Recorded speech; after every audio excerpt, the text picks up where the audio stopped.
सेठ के अच्छे कर्म। यह सब भाग्य का खेल है दोस्तों। हर इंसान के जीवन में कभी उतार कभी चढ़ाव आते हैं। उसी तरह दयाराम सेठ जी किसी जमाने में बहुत अमीर हुआ करता था और वह खूब दान धर्म और पुण्य भी किया करता था, लेकिन समय पलटा और वह धीरे धीरे अपना धन खोता गया और आखिरकार आज इस हालत में पहुंच गया कि लोग उसे गरीब सेठ के नाम से जानने लगे। लेकिन वह कहते हैं ना कि अच्छे कर्मों का फल देर सवेर ही सही मिलता जरूर है। ऐसा ही कुछ इस गरीब सेठ के साथ भी होने वाला था। जिस गांव में यह सेठ रहा करता था वहां पर एक बार राजा के लोगों ने ऐलान किया कि जिसने भी अच्छे काम किए हैं वह अपने अच्छे काम गिनवा कर राजा से उसके बदले में इनाम ले जाए। इस ऐलान को सेठ की पत्नी ने सुन लिया। सेठ की पत्नी बहुत खुश हो गई क्योंकि वह जानती थी कि अपने अच्छे दिनों में सेठ ने अनगिनत पुण्य के काम किए। यह बात जब पत्नी ने सेठ को बताई तो सेठ भी खुश हो गया और बोला, अगर ऐसा है तो फिर हमें बहुत बड़ा इनाम मिलना चाहिए क्योंकि हमारे अच्छे कामों की सूची बहुत बड़ी है। अगले दिन सेठ सुबह सुबह 4 रोटियां बांधकर राजा की महल की तरफ चल पड़ा। सेठ के घर से राजा का महल काफी दूर था, सफर लंबा था। आधे रास्ते में पहुंचने के बाद सेठ काफी थक गया। सेठ एक पेड़ की छांव के नीचे बैठकर आराम करने लगा और वहीं पर अपने साथ लाई रोटियां खाने की सोचने लगा। सेठ खाने की सोच ही रहा था कि तभी वहां पर उसके सामने एक गाय और उसके 2 बछड़े आए। सेठ के हाथों में रोटियां देखकर गाय और उसके बछड़े उसके सामने ही आकर खड़े हो गए और उनके हाव भाव से सेठ ने समझ लिया कि वह भूखी है और सेठ से खाना मांग रही है। अपने अच्छे दिनों में सेठ के पास काफी गायें थी, इसलिए गायों का व्यवहार सेठ अच्छे से जानता था। सेठ की परिस्थिति भले ही अभी अच्छी नहीं थी, लेकिन सेठ का स्वभाव बिल्कुल भी नहीं बदला था। वह पहले से ही परोपकारी था, इसलिए उसको गाय पर दया आ गई और उसने अपने साथ बांधकर लाई रोटियों में से 2 रोटियां गाय को खिला दी। कुछ ही क्षण में 2 रोटियां खाने के बाद गाय फिर से सेठ की तरफ देखने लगी तो सेठ के मन में विचार आया कि यह गाय ज्यादा भूखी लगती है। बेचारी को 2 बच्चों को दूध भी पिलाना होता है, इन 2 रोटियों से उसका क्या होगा। सेठ ने अपने पास बची बाकी की 2 रोटियां भी गाय को खिला दी। पास वाले तालाब से सिर्फ पानी पीकर सेठ अपने सफर में आगे बढ़ गया।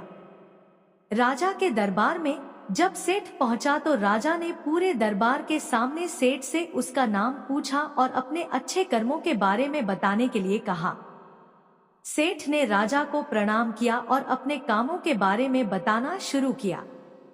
सेठ ने कहा, महाराज, मैंने कई भूखों को खाना खिलाया है, कई मंदिरों में दान दिया है, कई निराश्रित लोगों को आश्रय दिया है, कई तीर्थ स्थानों की यात्रा की है, सैकड़ों साधु संतों की सेवा की है। और ऐसे ही दर्जनों काम बताने के बाद सेठ बोला, महाराज, यह है मेरे कई सारे अच्छे कर्मों में से कुछ अच्छे कर्म। इनके बदले आप जो भी इनाम देना चाहे दे दीजिए। थोड़ी देर सोचने के बाद राजा बोला, अगर तुम्हारे कुछ और अच्छे कर्म है तो वह बताओ, क्योंकि अब तक तुमने जो मुझे बताए हैं उन्हें मैं अच्छे कर्म की श्रेणी में नहीं गिनता। सेठ को राजा की बात सुनकर बड़ा आश्चर्य हुआ। सेठ ने राजा को हाथ जोड़कर कहा, अगर आपको मेरे बताए यह कर्म अच्छे कर्म नहीं लगते या पुण्य कर्म नहीं लगते तो मेरा बाकी के कर्मों का उल्लेख करना फिजूल होगा। आप मुझे इजाजत दीजिए, मैं वापस जाता हूँ। सेठ दरबार छोड़कर जाने लगा। तब राजा के दरबारियों में से एक ने राजा के पास जाकर कुछ कहा, जिसे सुनने के बाद राजा ने सेठ को वापस दरबार में बुलाया। राजा बोला, तुमने अपने आज किए अच्छे काम के बारे में तो बताया ही नहीं। सेठ बोला, महाराज, आज मैंने कोई अच्छा काम किया ही नहीं, फिर मैं आपको कैसे बताऊं। राजा ने उसी दरबारी को खड़े होकर सारी घटना बताने के लिए कहा जिसने राजा को उसके बारे में बताया था। दरबारी खड़ा हुआ और बोला, महाराज, जैसे कि मैंने आपको बताया, मैं उसी गांव में रहता हूँ जहाँ पर यह सेठ आराम करने बैठा था और मैंने वहाँ देखा कि कैसे इन्होंने अपना सारा खाना पास आई गाय को खिला दिया और खुद बिना खाए सिर्फ पानी पीकर भूखे रहे। सेठ को पता चला कि राजा किस बारे में बात कर रहा था, तो सेठ ने राजा से कहा, किसी जानवर को खाना खिलाना कौन सा पुण्य का काम है, और इस बात को तो मैंने कब का भुला दिया था। राजा ने सेठ से कहा, मेरे महान गुरुजी के बताए अनुसार मैं भी उन्हीं कामों को पुण्य कर्म मानता हूँ जिन्हें करते समय सच में निस्वार्थ भाव से किया जाए, उसी के लिए किया जाए जिसको उसकी जरूरत हो, और सबसे बड़ी बात उस काम को करने के बाद भुला दिया जाए।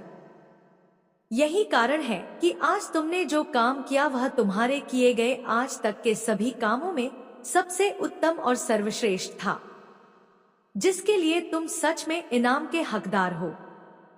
राजा ने सेठ को बहुत बड़ा इनाम दिया, जिसे पाकर सेठ की आर्थिक स्थिति फिर से पहले जैसी हो गई और सेठ और सेठानी ने अब अपना पूरा जीवन निस्वार्थ भाव से अच्छे कर्म करने में लगा दिया।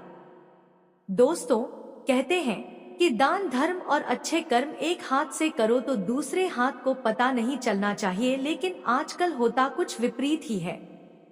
आजकल लोग सिर्फ दिखावे के लिए दूसरे लोगों की मदद करते हैं, अस्पतालों में दान करते हैं तो दीवारों पर अपना नाम लिखवाते हैं, गरीबों को खाना देते हैं तो उनके साथ सेल्फी खिंचवाते हैं। अब आप ही बताइए, क्या ऐसे कामों को अच्छे काम कह सकते हैं? पूरी कहानी पढ़ने के लिए धन्यवाद। मैं आशा करती हूँ कि आज की कहानी से आप लोगों को कुछ अच्छा सीखने को मिला होगा। इस कहानी को अपने दोस्तों, परिवार वालों और अपने सहकर्मियों के साथ शेयर जरूर करें, ताकि उन्हें भी अच्छे कर्मों के बारे में स्पष्टता हो सके। इसी तरह की ज्ञानवर्धक कहानी सुनने के लिए हमारे चैनल सुविचार विद सुषमा को सब्सक्राइब जरूर करें। नित्य नवीन कहानी पढ़ने के लिए जुड़े रहे हमारे चैनल से। धन्यवाद।